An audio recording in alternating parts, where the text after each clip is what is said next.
Hey, good morning, everyone. What is good? What's poppin'? It is 2023. We have made it to see another year. Happy New Year to you all. I want to wish you guys a positive, safe, healthy, pro- prosperous, great new year. We have so much to look forward to. There's great opportunities on the horizon for us, particularly like someone myself who's in podcasting and journalism. And I will say 2022 has been a great experience for me. It has been really, really awesome for me, and I have grown a lot. I have seen tremendous improvement in my life. Particularly in podcasting and journalism, and it's been a lot of fun to interact with you guys and talk sports. That's what I enjoy doing the most. But I want to get right into it. I want to talk about the college football playoffs because that's what happened yesterday. We all, most of us who are football fans, tuned into the game. And it was a good game. It was a good game. I was very surprised by TCU. I was very surprised by TCU's defense. I was, blown away by their tenacity, their physicality, and their defense early set the tone for them against a pretty good Michigan team, a Michigan team that's dominated the first half all season. You talk about a team that starts fast, that likes to get off to a fast start. That wasn't the case for Michigan yesterday. Michigan got off to a fairly slow start. Really couldn't put points on the board. Couldn't,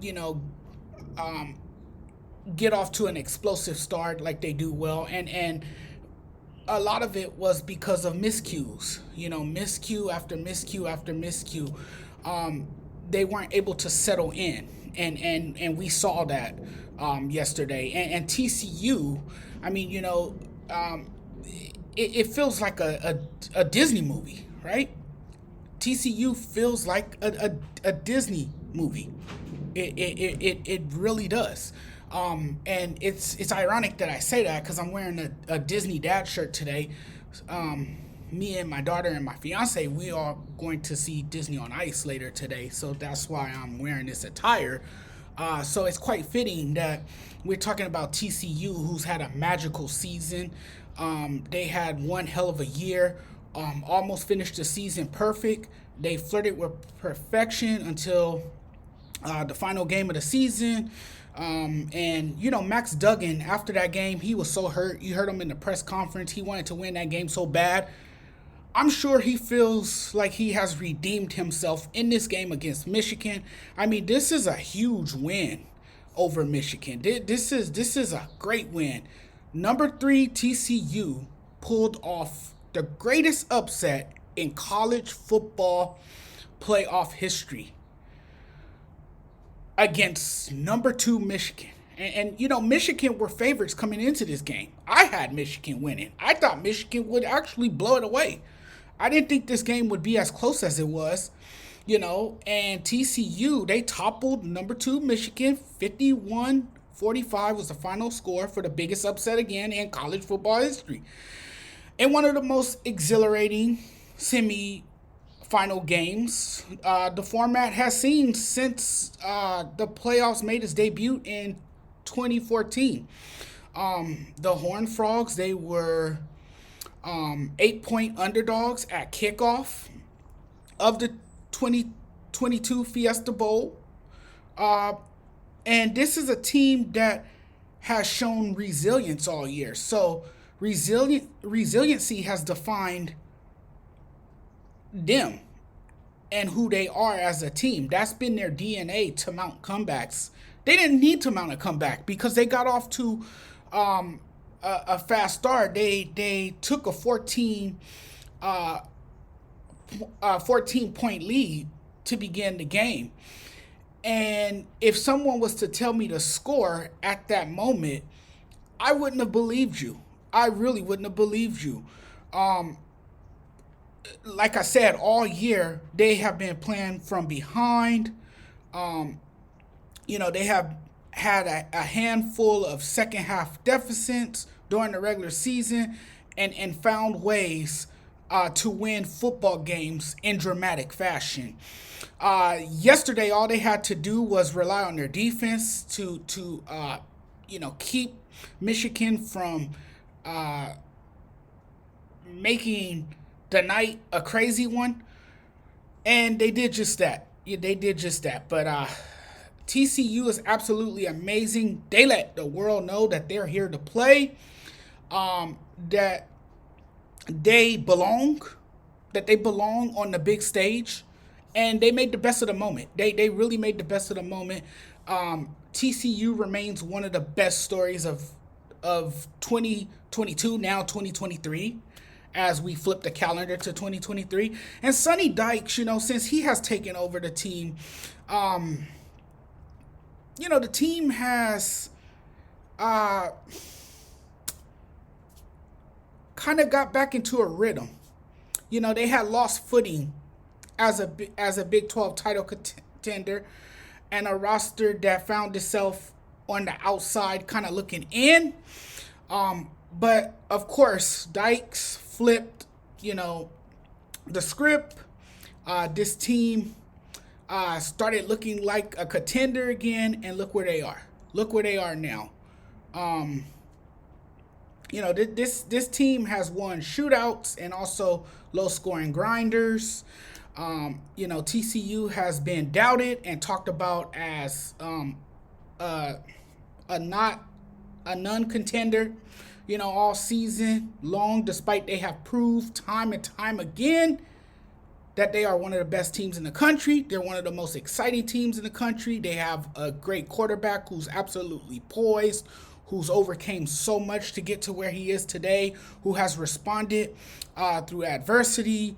And, the Frogs have taken a huge leap to get to where they are now. The Horned Frogs have really taken a huge leap.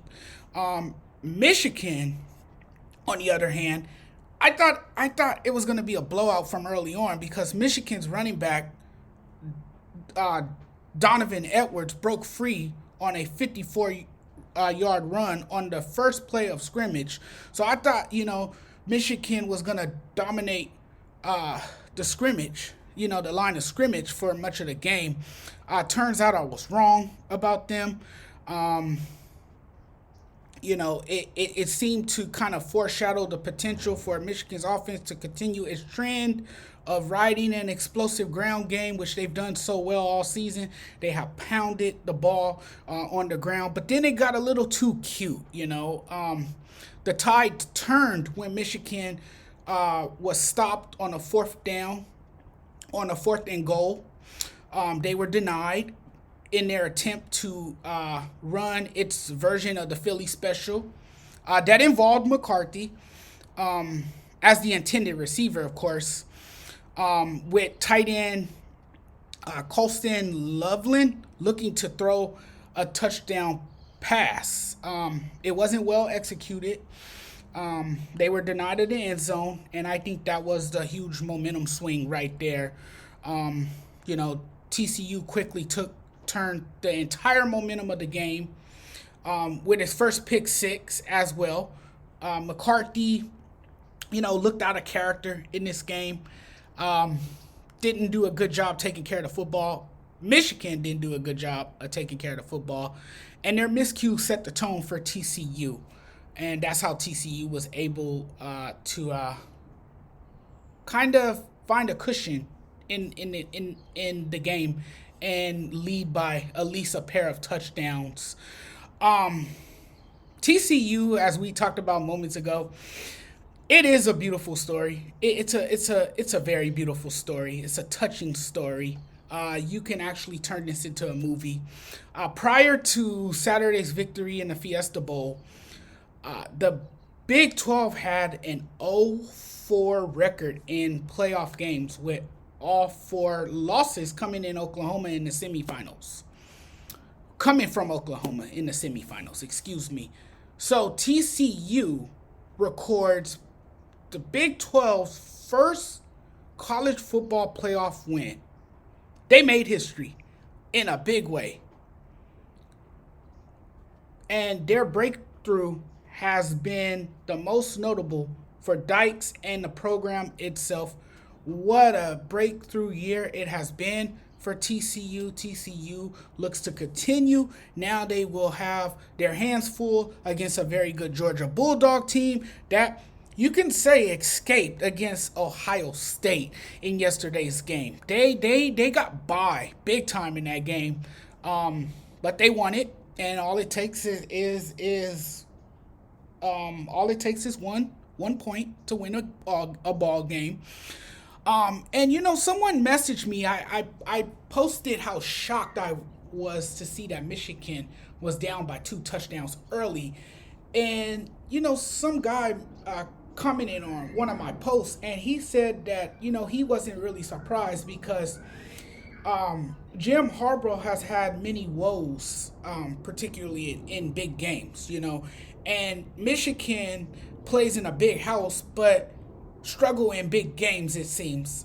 Michigan has not won a bowl game since 2015, and Harbaugh's bowl record as the Wolverines coach is now 1-6, with 6 straight losses after Saturday's defeat. I mean, so this is a guy who has guided a very good Michigan team each year, but then they seem to fold under pressure and in meaningful games. So I guess it's a bit surprising, but it's not surprising, if that makes sense.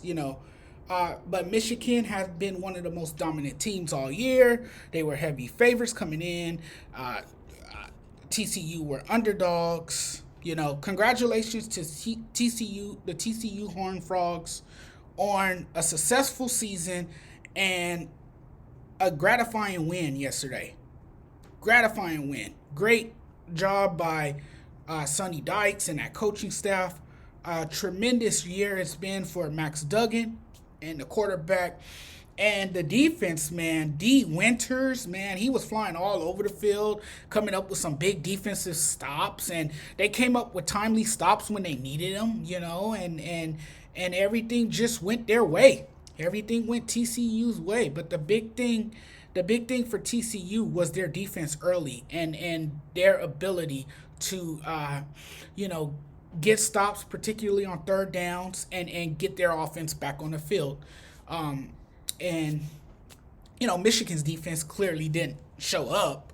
The offense looked stale and stagnant, and made some uncharacteristic plays that they usually don't do, that we didn't really see during the regular season.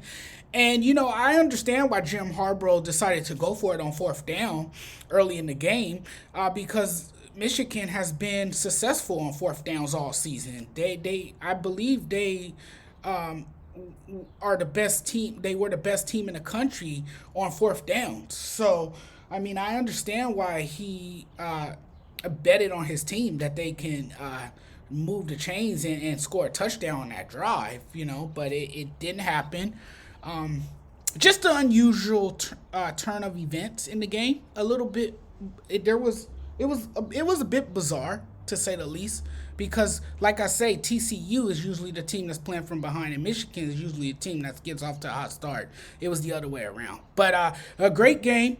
I can't wait for the college football playoffs. It should be an exciting one. You got Goliath versus David. You got the beautiful underdog story versus the powerhouse school that everyone expects to win. Georgia, the Georgia Bulldogs, who are favorites to run it back again, obviously. So we'll see how it goes. But I'm wrapping this up now, guys. You guys enjoy your New Year's. Be safe out there. Stay positive and continue to do good things. And I hope the best for you guys all in 2023. We'll talk soon. I'll be back with another sports video, maybe sometime later on. You never know. Maybe sometime tomorrow. Probably tomorrow I'll probably talk about the Rose Bowl game. So tomorrow's going to be a big day in college football. So I'll probably talk about some of those bowl games. Some of the bowl games to me that are now relevant. Some of those other bowl games, I'm like, whatever. I don't find interest in them, and they don't catch my attention that much. But I'll be back soon in another video. I'm enjoying some fresh air on my patio before we get on with our day and enjoy our day at Disney on Ice with my family and have a good time. But we'll talk very soon, everyone. And don't forget to hit the subscribe button and also make sure you hit the bell icon so you can get notifications and stay alert all the time. So take care, everyone. I'm out of here now. Checking out. Peace.